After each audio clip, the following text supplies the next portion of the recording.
All right, y'all. We need to talk about this whole gang violence and black on black crime stuff that's been coming out right now in response to the death of Ahmaud Arbery. So I'm gonna talk about it really quick, and there's some things that need to be cleared up, some things that need to be debunked, and yeah, we're gonna have fun. So for those of you who don't know who I am, my name is Jeff Charles with Breaking Conservatarian blog and YouTube channel. I'm also a contributor for redstate.com and libertynation.com, so you can check out my stuff there. There'll be links in the show notes. So let's get into this. So as you know, the whole issue with Ahmaud Arbery's death has come to light over the past week after the video surfaced of the two men getting into that altercation with him and ended up shooting him and taking his life. So obviously the news story basically caused a lot of debate, especially on the right, where most conservatives came down against the two men who one of which shot Ahmaud Arbery. But you still have that element that's more from the old guard that wants to perpetuate the black guy is always wrong narrative. And so that's basically what I call it. But anyway, but in response to the shooting, while most conservatives did condemn the incident, there are still those who did what the conservative movement is known for doing, at least in the past 10, 20 years or so. And they used one of the tactics that they always use whenever a black man is unjustly killed, whether it's by a white person or by a police officer of any race. They always resort to, there's a few tactics that they always resort to, but the main one is to bring up black on black crime or gang violence, basically. And the notion is that, since more black people are killed by other black people, we shouldn't be as concerned when a black man is unjustly killed by the police or by a white person or in a hate crime or something like that. So that's basically the prevailing wisdom. Now, they trot this whole thing out for two reasons. They want to distract from what actually happened. So in this case, they want to distract from what these two men did and basically the wrongness of their actions at each point in that story.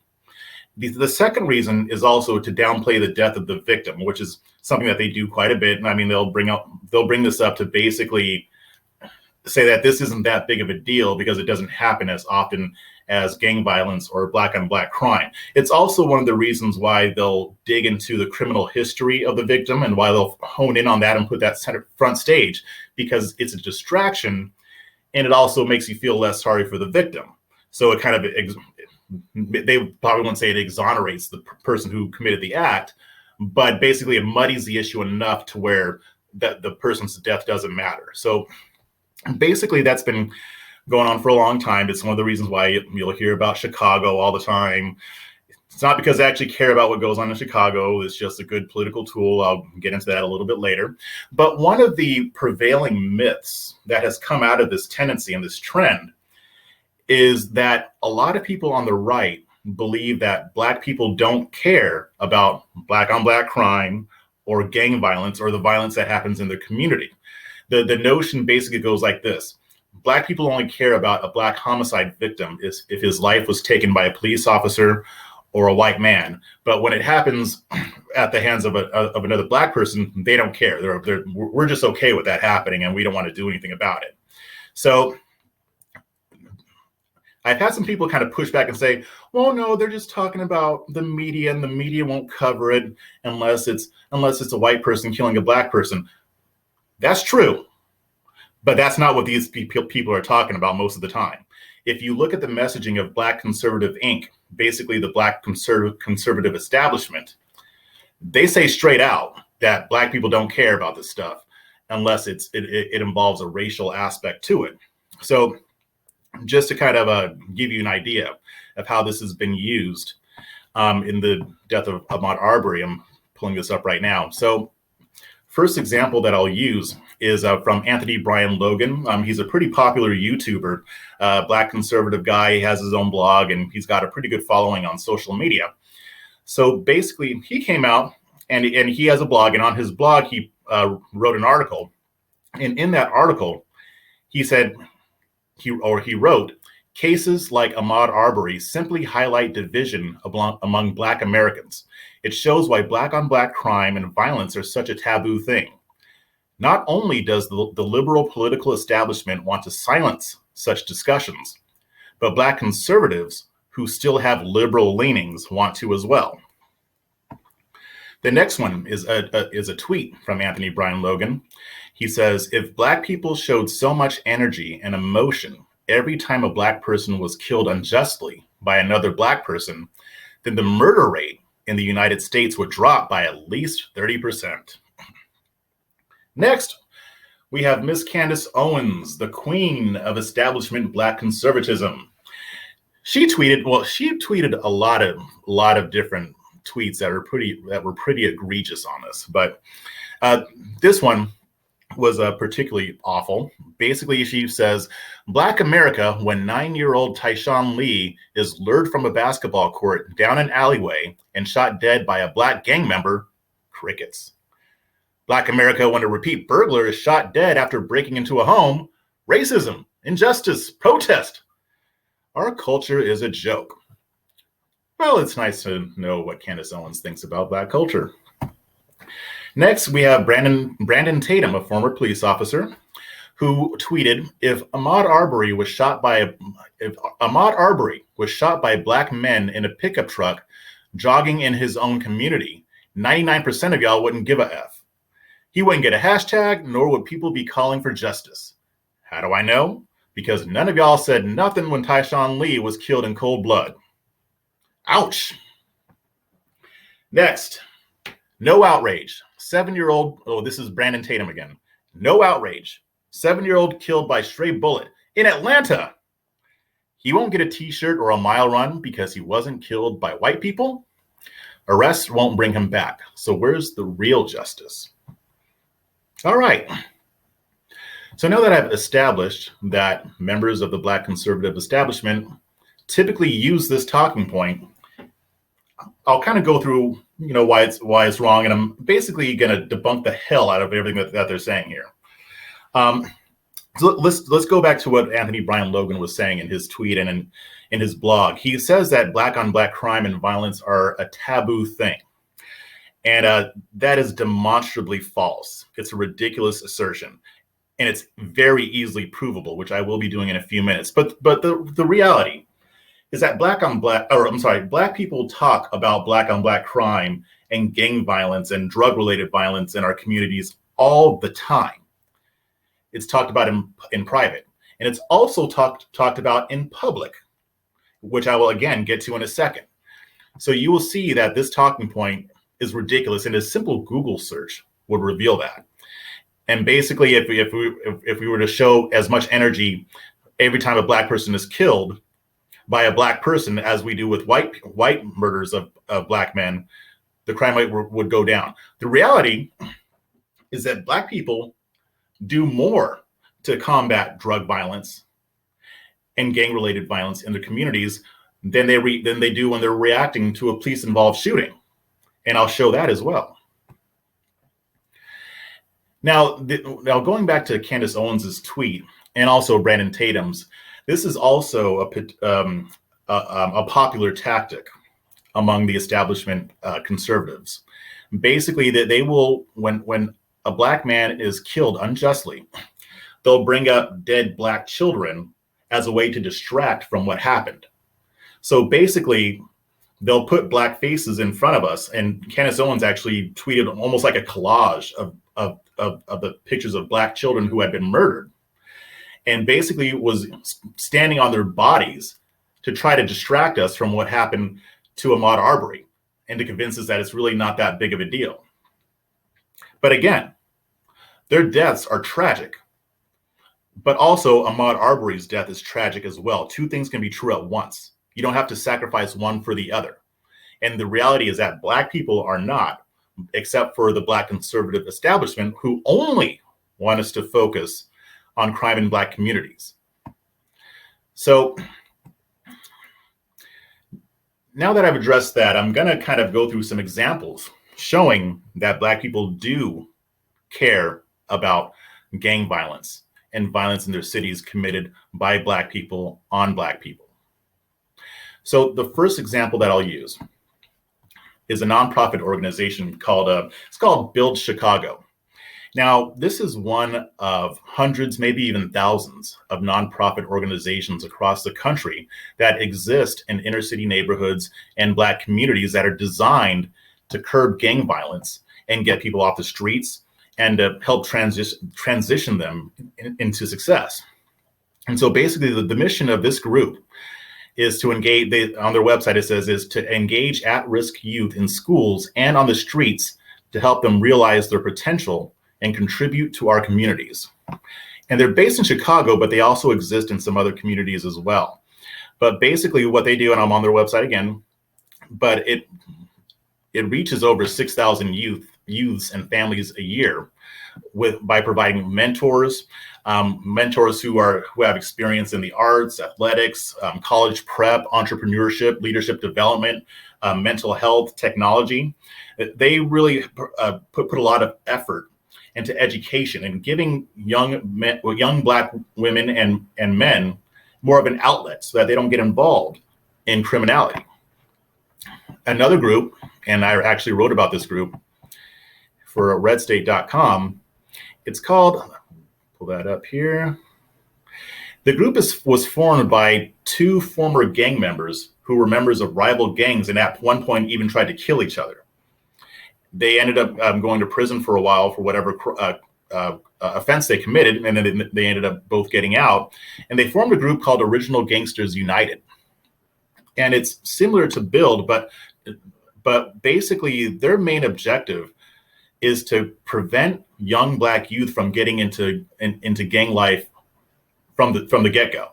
So a lot of groups focus on getting people out of the life, and they do too, but they focus mainly on making sure that they're not getting into gangs in the first place.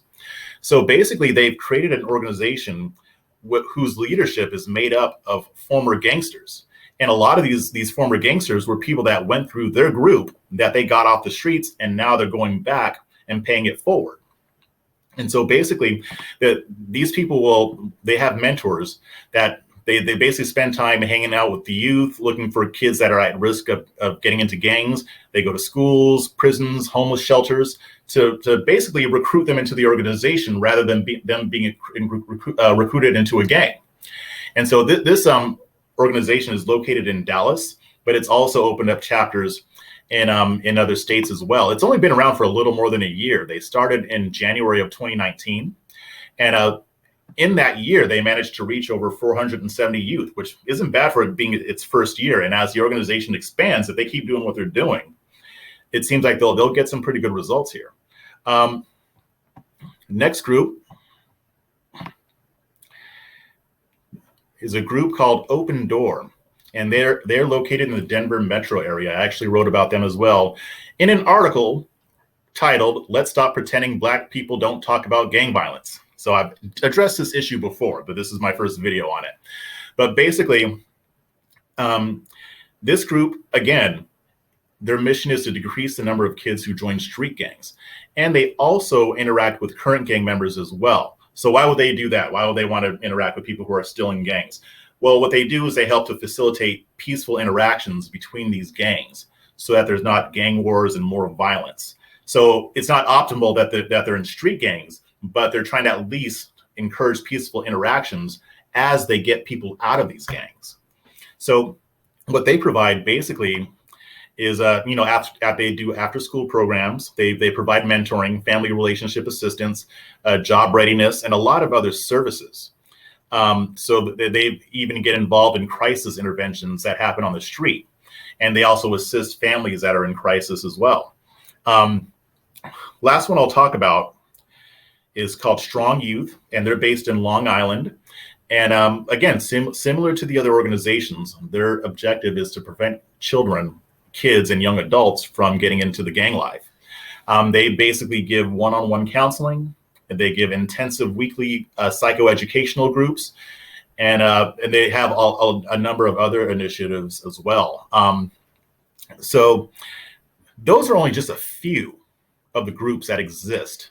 Black led by Black people and facilitated by Black Americans to curb gang violence. These exist in cities all across the nation, and I'm sure they've had varying results. And in some cities, they have made a difference. If you look at Chicago, last year, their homicide rate decreased for the third year in a row. Now, you're not going to hear about that in conservative media, except for myself, because I wrote an article about it. No, I'm just kidding. I'm sure that there might be some other conservative outlets that may have covered that as well. But it doesn't get hyped nearly as much as it does when there's a shooting, or I'm sorry, when there's the unjust killing of a Black person. So to move on from that, the organizations aren't the only ways that Black Americans are trying to better their communities. So there's also the notion, again, that Black people never talk about gang violence or Black on Black crime. That's also a lie. See, here's the thing. When something jumps off, like after like in Ferguson or other riots that have happened across the country in response to police violence against Black men, the media hones in on that. They love it. Both sides, conservative and liberal, because they can use that to promote the agenda that they have, which I'll discuss in just a little bit as well. But Black people do take to the streets to combat gang violence. As a matter of fact, there are more rallies designed to decrease gang and drug-related violence than there are riots in response to unjust shootings of Black men.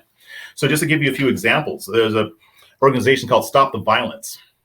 And you may have heard of Stop the Violence rallies. You may not have, probably not, because if you look it up, if you go to Google and you put in organizations and gang violence, or if you put in gang violence rallies, you're going to get a lot of reports, but they're all local because it's only local media that will cover these events.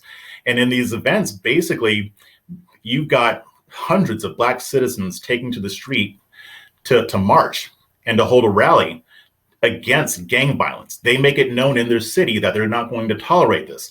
These organizations that participate in these rallies, they link up with the police departments and work with them to try to find ways to curb gang violence without the police, going overboard.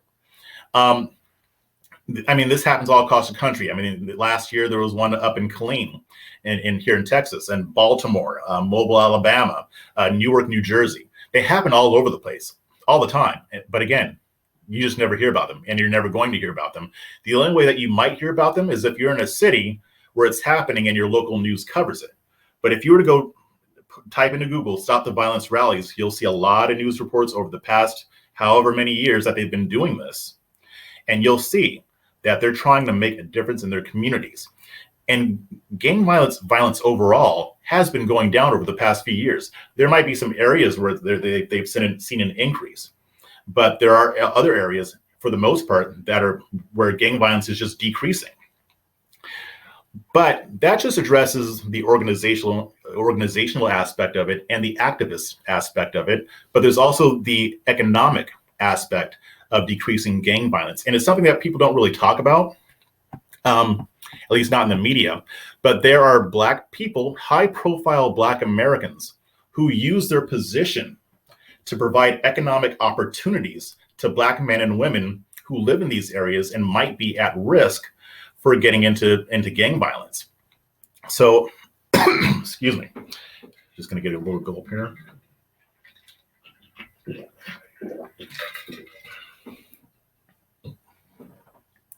So the first example is a rapper named Nipsey Hussle, and unfortunately he was murdered last year. But he has a very interesting story. He was a gang member in his youth, and he lived that lifestyle until he decided to turn his life around and get out of that life. And he started, doing his music. He started making a lot of money from his music, and he used that money to invest, and he ended up becoming a millionaire. And so basically what he's done, or what he did when he was alive, he started investing in his community in Los Angeles. And basically he started buying businesses so he can employ people, starting businesses so he can provide jobs. He even created a STEM center for at-risk youth and people who are disadvantaged so that they can get the education that they need to learn the skills that will help them later on in life in their careers. So when you provide investments, when you grow business, when you basically use the free market, conservatives, when you use the free market to provide opportunities, employment, education, you thereby help to decrease gang violence and other types of violence as well. Because when people have jobs, when they have access to be able to make more money or to learn entrepreneurship, when those skills are fostered, fewer people will turn to that life. But Nipsey Hussle isn't the only one. I mean, and again, I say that conservatives should really be the ones championing this. But when he passed away, what did he get from conservative media? Laura Ingraham made him look like a thug, didn't like him just because he didn't like Trump. It was more important, how he felt about Trump was more important than the fact that he shared a foundational value with conservatism. Because you're not going to see progressives encouraging Black or any other man. They're not going to encourage any man to get rich and use that money to benefit his community because they want the government to do it. So the left did celebrate his life after he passed away, and some of them did mention what he did with his wealth, but conservative outlets did not, because, well, that's a whole other story. So, but anyway, it's important to focus on that, because he's not the only one. I mean, you have somebody like Jay-Z, who loves capitalism. Well, conservatives love capitalism too. And yet we rail against Jay-Z because he supported Colin Kaepernick's protests a while ago. Again, like we're letting an opportunity go to really link up with people in the Black community who could have influence and actually help them to benefit their community because we don't agree with their stance on police brutality. That's ridiculous. But again, that's a whole other subject. I'll cover that later. But Nipsey Hussle isn't the only one. You've got people like T.I., who basically did an initiative called Buy Back the Block, and he got some investors, and he invested himself to buy buildings in the neighborhood that he grew up in, to do the same thing that Nipsey Hussle was doing, to provide jobs, to provide resources, to provide opportunities for people living in those areas. Killer Mike's done the same thing, and they continue to do it. But they're not the only high-profile individuals. There's tons of them, and they're not all rappers. They're not all in the entertainment industry. A lot are, but a lot are not. A lot of them have actually met with Senator Tim Scott to discuss opportunity zones. T.I. is one of them, and I believe Killer Mike may have met with him as well. But Tim Scott, I mean, I interviewed him, and he's talked to a lot of different wealthy Black business owners who want to use those opportunity zones to be able to leverage the free market, again, conservatives, the free market, to benefit their communities rather than relying on the government to give welfare and whatever else they want to do to be more intrusive in people's lives. So I've given 3 different types of examples of how Black people are dealing with gang violence and Black on Black crime. We've got the nonprofit organizations that are providing mentorship to at-risk youth. We've got the rallies that occur multiple times each year to make it publicly known that they will not deal with gang violence. We've got wealthy Black entrepreneurs, businessmen and women who are investing in their communities to provide economic resources to decrease the likelihood that a young Black man or a young Black woman would get into gang life or illicit activity. So are we really going to buy the lie that Black people don't talk about Black on Black crime? Are we really going to buy into that narrative? And are we going to allow other people to buy into that narrative? Because the thing is, when Conservative Inc., and it's not just Black conservatives who put forth this lie, it's Conservative Inc., it's the establishment. So when they do this, and they've done this for so many years that it's ingrained in the zeitgeist of conservative thought in America, it's caused many people to grow up thinking a certain way about Black people, especially if they haven't really been around Black people all that much. They get their information from Larry Elder or Candace Owens or whomever. So it's incumbent on us, not just me, people like you watching this, to understand, to expand your thinking and understand that what you've been told isn't the full truth. And to also bring that to other people. I'm not saying you need to go on Twitter and get into a bunch of fights. I know I'm talking to myself too, but but I'm not saying that you have to make it a fight. I'm just saying you can spread the message. If you see other people talking about how Black people don't talk about gang violence, you say, well, no, actually, let me show you. Here are these organizations. Because chances are they're going to tell you, I had no idea that this was going on. Nobody ever reported on this. It may not sound like much, but if enough people do it, we can start making a difference. My objective, and the objective of a lot of us in the non-establishment side of Black conservatism, are trying to change minds on the right so that they can be the party that Black people will want to come to. It's hard for me to tell Black people to say, hey, come over to the Republican side, but then they come over there and they come over here and see, well, wait a minute, look how they're talking about us. One of their Black leaders that they just put up said that our culture is a joke. No, thanks, I'm good. I'm going back to the Democrats. I don't like them, but they're the devil I know. That's what I want to prevent. So I'm going to leave it here. Hope you like what you heard. I hope it was educational. Please like and share it and subscribe. Subscribe, do it right now. Click that button, click that bell, subscribe, and please share this. And I'd love to hear your feedback. You can read my material at redstate.com and libertynation.com, and you can get me on Twitter at JeffOnTheRight. Thank you, and you have a wonderful night.